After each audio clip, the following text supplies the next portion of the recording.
नमस्कार। आज के इस खास विश्लेषण में हम सीधे एक बेहद ही दिलचस्प और प्राचीन सांस्कृतिक कथा में गोता लगाने वाले हैं। हम बात कर रहे हैं एक ऐसे पारंपरिक उपवास की जिसके बारे में सदियों से माना जाता है कि ये जीवन में सुख, शांति और अपार समृद्धि लेकर आता है। समृद्धि का मार्ग ये महज एक नाम नहीं है, बल्कि पीढ़ियों से चले आ रहे एक अटूट विश्वास का प्रतीक है। आज की हमारी इस चर्चा में हम वैभव लक्ष्मी व्रत के पीछे की पौराणिक कथा और इसके खास अनुष्ठानों को बहुत ही बारीकी से समझेंगे। और सच मानिए, ये कोई साधारण सी कहानी नहीं है। ये लालच, पूरी तरह से पतन और फिर गहरी भक्ति के जरिए वापसी की एक बहुत ही कमाल की यात्रा है। जरा सोचिए, क्या शुक्रवार का महज एक साधारण सा अनुष्ठान किसी पूरे परिवार की किस्मत पलट सकता है? ये सवाल अपने आप में बहुत ही शक्तिशाली है। और सच कहें तो हमारी आज की इस पूरी चर्चा की नींव भी यही है। हम अक्सर देखते हैं कि आध्यात्मिक परंपराओं और इंसान की जो भौतिक समृद्धि पाने की इच्छा है, उसके बीच एक बड़ी खाई होती है। लेकिन ये कथा उस अंतर को बहुत ही खूबसूरती से मिटा देती है। ये हमें ये सोचने पर मजबूर कर देती है कि कैसे एक छोटा सा संकल्प अगर पूरे विश्वास के साथ किया जाए तो वो निराशा के घने अंधेरे से निकालकर आशा और समृद्धि के उजाले तक ले जा सकता है। तो चलिए इस रहस्य को सुलझाते हैं। तो सबसे पहले कुछ बुनियादी बातों को स्पष्ट कर लेते हैं। वैभव लक्ष्मी व्रत मुख्य रूप से देवी लक्ष्मी के अष्टलक्ष्मी स्वरूप को समर्पित है। और यहाँ सबसे दिलचस्प बात यह है, जैसा कि हमारे स्रोत भी स्पष्ट रूप से बताते हैं, कि ये व्रत सिर्फ महिलाओं के लिए ही नहीं है, पुरुष भी इसे पूरी श्रद्धा के साथ रख सकते हैं। ये व्रत खास तौर पर शुक्रवार के दिन किया जाता है और इसका मेन फोकस मनोकामनाओं की पूर्ति और सौभाग्य को बढ़ाना है। सीधे शब्दों में कहें तो ये जीवन में शांति और अच्छे भाग्य को आमंत्रित करने का एक खास तरीका है। अब इस कथा की जो पृष्ठभूमि है वो बड़ी ही दिलचस्प है। एक ऐसे शहर की कल्पना कीजिए जो पूरी तरह से बुराइयों में डूबा हुआ है। लाखों लोग रहते हैं लेकिन किसी को किसी की कोई परवाह नहीं है। भजन, कीर्तन, दया, परोपकार, ये सब बातें तो जैसे वहां से गायब ही हो चुकी हैं। इसकी जगह जुआ, शराब, चोरी, डकैती और हर तरह की बुराइयों ने ले ली है। लेकिन जैसा कि अक्सर होता है, घने अंधेरे में भी कुछ दिए टिमटिमाते ही रहते हैं।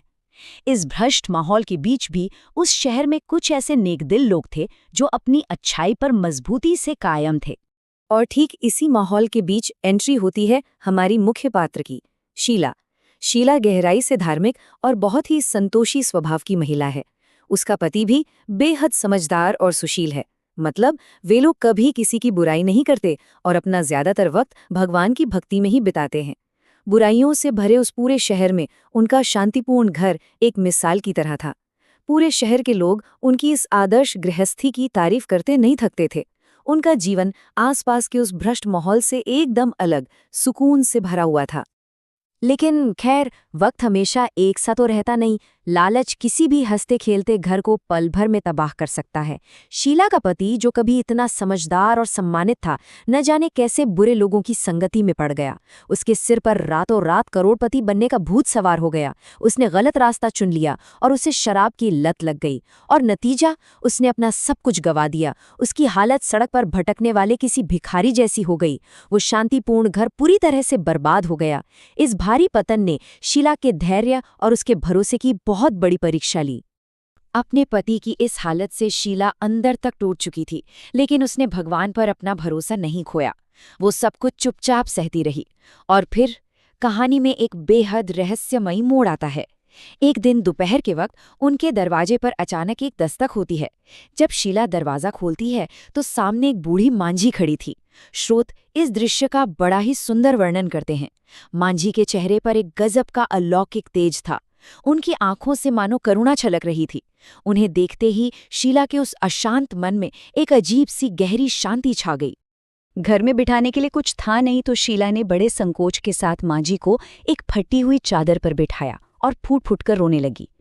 तब मांझी ने बड़े ही गहरे अर्थ वाले ये शब्द कहे, कर्म की गति न्यारी होती है। हर इंसान को अपने कर्म भुगतनी ही पड़ते हैं, इसलिए तू चिंता मत कर। देखिए, ये एक बहुत ही अहम पल है। मांझी ने शीला को एक बहुत ही दार्शनिक सांत्वना दी। उन्होंने समझाया कि दुख और सुख तो धूप और छांव की तरह आते जाते रहते हैं, और चूंकि शीला अपने बुरे दिन देख चुकी है, इसलिए अब उसके सुख के दिन जरूर आएंगे। पर बात यहीं खत्म नहीं होती। माँ जी ने शीला को बताया कि वे हर शुक्रवार को लक्ष्मी जी के मंदिर में भजन कीर्तन के दौरान उससे मिलती हैं। इसके बाद उन्होंने शीला को उसकी परेशानियों से बाहर निकलने का रास्ता बताया, वरदलक्ष्मी या वैभव लक्ष्मी व्रत।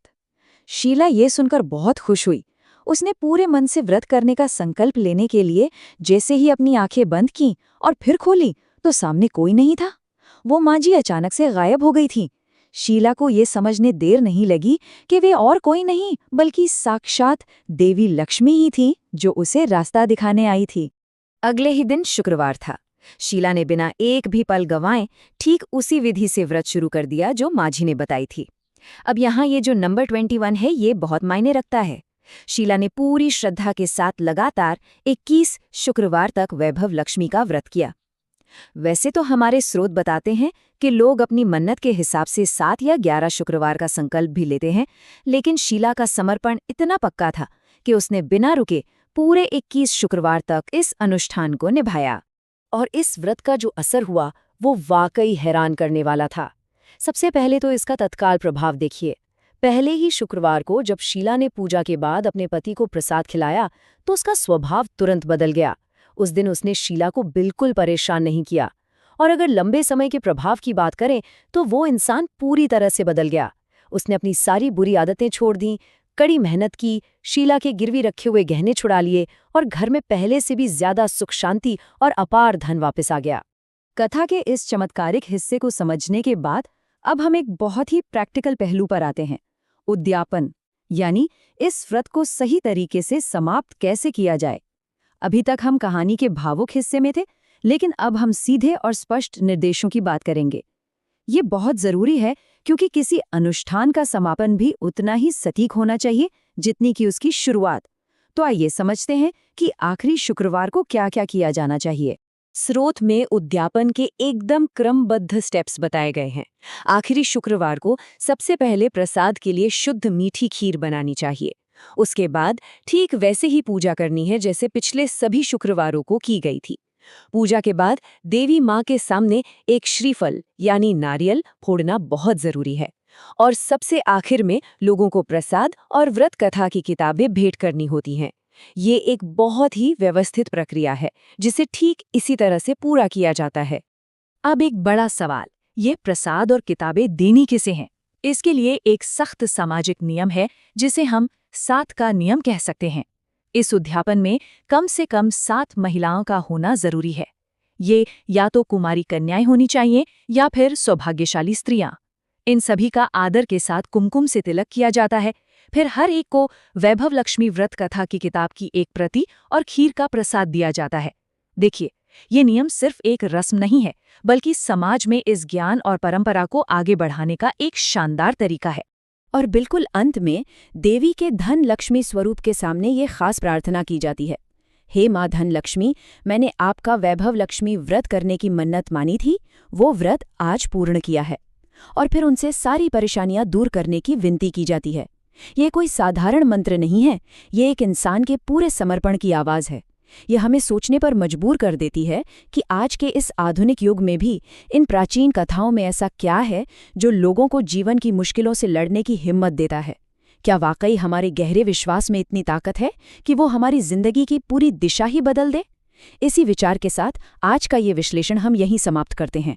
इस चर्चा में शामिल होने के लिए बहुत बहुत धन्यवाद।